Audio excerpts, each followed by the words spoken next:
साल 2025 में उत्पन्ना एकादशी 15 नवंबर दिन शनिवार को पड़ रही है और ऐसे में आप श्री हरि की कृपा पाना चाहते हैं तो आपको किन मंत्रों का जाप करना पड़ेगा और आपको कैसे इच्छा पूर्ति होगी। आइए समझते हैं, आइए जानते हैं, बने रहिए वीडियो के अंत तक।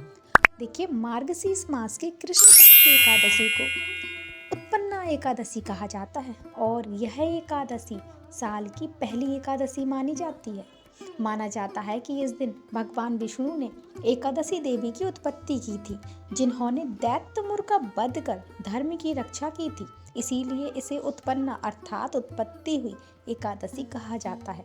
उत्पन्ना एकादशी का व्रत समस्त पापों का नाश करने वाला, मनवांछित फल देने वाला और मोक्ष प्रदान करने वाला बताया गया है। अगर इस दिन श्रद्धा और नियम पूर्वक उपवास, जप, ध्यान और भगवान विष्णु की आराधना करने से असंभव कार्य भी संभव हो जाते हैं।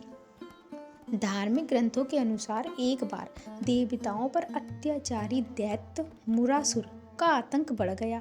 तब भगवान विष्णु ने उसके वध के लिए युद्ध किया, पर जब वे विश्राम कर रहे थे तब मुरासुर ने उन पर आक्रमण करने का प्रयास किया। उसी समय भगवान की देह से एक तेजस्विनी कन्या प्रकट हुई, जिसने मुरासुर का वध कर दिया।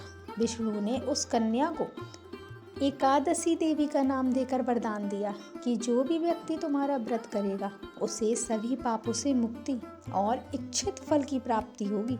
यही दिन उत्पन्ना एकादशी कहलाया।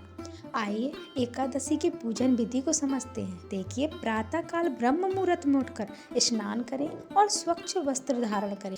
जल से भरे पात्र में हाथ लेकर संकल्प लें कि मैं भगवान विष्णु की प्रसन्नता और अपने समस्त पापों के नाश के लिए उत्पन्ना एकादशी का व्रत कर रहा हूँ या कर रही हूँ। दशमी की रात्रि से ही सात्विक भोजन करें और ब्रह्मचर्य का पालन करें।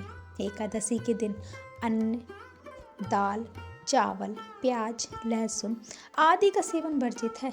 व्रत के दिन भगवान विष्णु का ध्यान कर और नाम स्मरण करें। विष्णु जी की मूर्ति या चित्र के साथ तुलसी दल, पंचामृत, धूप, दीप, फूल, फल, अक्षत, जल, शंख, घंटा एकत्रित कर लें। भगवान विष्णु का ध्यान करें और उन्हें जल से स्नान कराएं और पंचामृत से अभिषेक करें। वस्त्र, पुष्प, तुलसी दल, फल अर्पित करें। दीपक जलाकर आरती करें और दिन भर ओम नमो भगवते वासुदेवाय मंत्र का जप करें। उत्पन्ना एकादशी के मैं कुछ मंत्र बता रही हूँ, अगर आप उसको करते हैं तो आपके जीवन में भगवान विष्णु की कृपा अवश्य बनेगी। देखिए, उत्पन्ना एकादशी पर मंत्र जप अत्यंत फलदायी माना जाता है। जप करने से कामनाएं पूर्ण होती हैं। तो आइए पहले तो विष्णु जी का मूल मंत्र समझते हैं क्या है। ओम नमो भगवते वासुदेवाय नमः, ये भगवान विष्णु का मूल मंत्र है। अर्थात मैं भगवान वासुदेव को नमस्कार करता हूँ या करती हूँ। यह मंत्र सर्व सिद्धिदायक है। इसका 108 या 1008 बार जप करने से मन में शांति, पापों से मुक्ति और इच्छाओं की पूर्ति होती है। आइए अब उत्पन्ना एकादशी का देवी मंत्र क्या है। ओम एकादशी नमः या ओम उत्पन्नै नमः। यह मंत्र देवी एकादशी को प्रसन्न करता है। देवी का आशीर्वाद मिलने से व्यक्ति को कठिन से कठिन कार्य में सफलता मिलती है। आइए अब भगवान विष्णु का गायत्री मंत्र समझते हैं। ओम नारायण विद्महे वासुदेवाय धीमहि तन्नो विष्णु प्रचोदयात्। ये भगवान विष्णु का गायत्री मंत्र है। यह मंत्र आत्मिक शक्ति और मन की एकाग्रता प्रदान करता है। ध्यान के साथ इस मंत्र का जप करने से भक्ति दृढ़ होती है। अब आइए श्री हरि स्रोत मंत्र को जानते हैं क्या है। देखिए, अगर आप इस मंत्र का जाप करते हैं 108 बार, तो जो व्यक्ति इस मंत्र का जप उत्पन्ना एकादशी पर करता है उसकी आर्थिक और मानसिक कामनाएं पूर्ण होती हैं। आइए तो जानते हैं वह कौन है। शांताकारं भुजगशयनं पद्मनाभं सुरेशं विश्वाधारं गगनसदृशं मेघवर्णं शुभं। मंत्र जप तुलसी माला से करें। पूर्व या उत्तर दिशा की ओर मुख करके बैठें। शुद्ध स्थान पर आसन बिछाकर ध्यान मग्न होकर जप करें। जप से पहले भगवान विष्णु को प्रणाम करें। और प्रार्थना करें कि हे प्रभु, इस जप के माध्यम से मैं आपकी शरण में हूँ, कृपया मेरी सभी कामनाओं को पूर्ण करें। जप के बाद आरती और प्रसाद वितरण करें। बड़ा उपाय, भक्ति और श्रद्धा ही सबसे बड़ा उपाय है। बिना भक्ति के मंत्र जप केवल शब्द रह जाते हैं।